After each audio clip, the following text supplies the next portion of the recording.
मैं आपको दिलचस्प प्रसंग सुनाता हूँ। एक गरीब रबारी का लड़का होता है, वो रोज अपनी गाय और बकरियां चराने के लिए जंगल में लेके जाता है। और एक दिन वो दोपहर को खाना खा रहा होता है कि एक अनजान मुसाफिर आता है। बोलता है, भाई मेरे को भी कुछ भूख लगी है, कुछ खाने को दोगे क्या? बोलता कोई बात नहीं, आ जाओ भाई। अनजान है फिर भी बोलता है आ जाओ।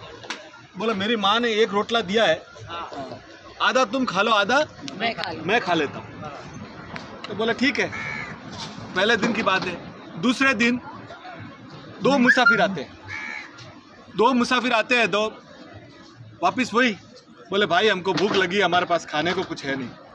तो वो बोलता है कोई बात नहीं, अपने मेरे माँ ने एक रोटला दिया, अपने 3 टुकड़ा कर लेते हैं। वो 3 टुकड़ा कर लेता है। तीसरे दिन 3 मुसाफिर आते हैं, तो वो बोलता है 4 टुकड़े कर लो, तीनों अपने और चारों मैं खा लेता हूँ। चौथे दिन 4 मुसाफिर आते हैं, तो वो बोलता है कि ये रोटला है ना, 4 टुकड़ा कर लो, आप खा लो, मेरी माँ शाम को मुझे खिला देगी, मेरी चिंता आप मत करो। वो चारों को खाना मिल गया। खाना खिलाते खिलाते खिलाते उसको उनसे प्रेम की बातें होने लग जाती। बोलता है कि भाई तमें कौन छो, आप कौन हो? रोज मुसाफिर आप लोग बढ़ते मेरे को बोलो, मेरी माँ मेरे को एक रोटला और दे देगी। अब बोले हम नहीं बता सकते हम कौन है। बोले नहीं बताओ तो सही। बोले हम लोग यमदूत हैं।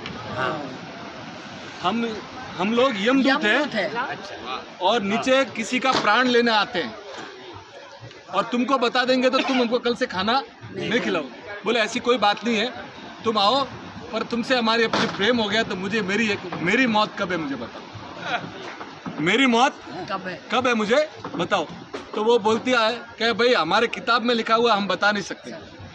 पर वो 4 में से एक को तरस आ जाता है। बोला यार तेरा खाना खाया है, तेरी मौत जिस दिन तू शादी करके आएगा और पहली रात जब अपनी पत्नी को मिलने जाएगा ना, उस समय तेरे सांप डसने से होगी, और जब तू सीढ़ी चढ़ रहा होगा तो वो सांप आएगा। वो बात चली जाती है।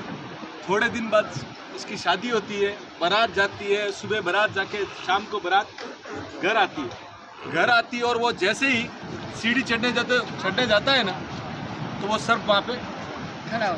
वो जो यमदूत आया हो तो वो सर्प आँख में से पानी डाल रहा है। तो वो तीनों जो साथ में थे बोलते रोता क्यों, अपना तो जॉब है ये। बोला नहीं, इस आदमी ने हमको खुद भूखा रह के खाना खिलाया था और आज मुझे इसको डसना पड़ रहा है। तो बोला कि अभी अपना जॉब है। तो वो सांप और फिर बोलता है कि देख भाई अभी आज मुझे तुझे डसना पड़ेगा। वो बोलता है मेरी प्रियतमा ऊपर बैठी है, मुझे 2 मिनट के लिए मिलने दे, फिर तू मुझे सांप से डस लेना, कोई तकलीफ नहीं, सिर्फ 2 मिनट। वो बोलता है कि ये दोनों का वार्तालाप चल रहा है। वो उसकी प्रियतमा अंदर बैठी सब सुन रही है। उसके आंख में पानी आना चालू हो गया कि मेरी पहली रात और मेरा हस्बैंड आज मर जाएगा, और मैं इतना दूर से तो इसके लिए आया। और ये सब बातें चल रही है, तो उसकी जो प्रियतमा बैठी होती है उसके पीछे एक बड़ी खिड़की होती है, और खिड़की के पीछे से एक गर्भवती स्त्री जा रही होती है, और वो बहुत भूखी होती है। वो बोलती है कि ये कोई मुझे खाना खिला दो, मेरा पेट एकदम जल रहा है और अंदर मेरा बच्चा है और मुझे बहुत भूख लगी है। ये आवाज़ें ये प्रियतमा सुनती है।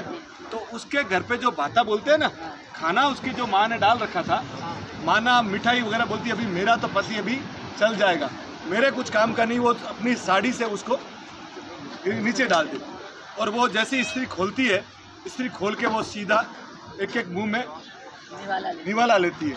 एक जैसे वो मिठाई अंदर जाती है, उसके अंदर से निकलता है, अरे तेरा चूड़ा चांदला अमर रहे, तेरा चूड़ा चांदला अमर रहे, तेरा सुहाग अमर रहे। वो जैसे ही बोलता है वहाँ के यमराज से वहाँ से आता है उसको सबको के रिटर्न बैक। तो बोले क्या? बोले इसको इतनी तगड़ी दुआ मिल गई है कि मैं भी मार नहीं सकता। तो ये नए साल में जिंदगी में सबसे ज़्यादा से ज़्यादा लोगों से दुआएं लेना, और जिंदगी में दुआ ही आपके काम आएगी।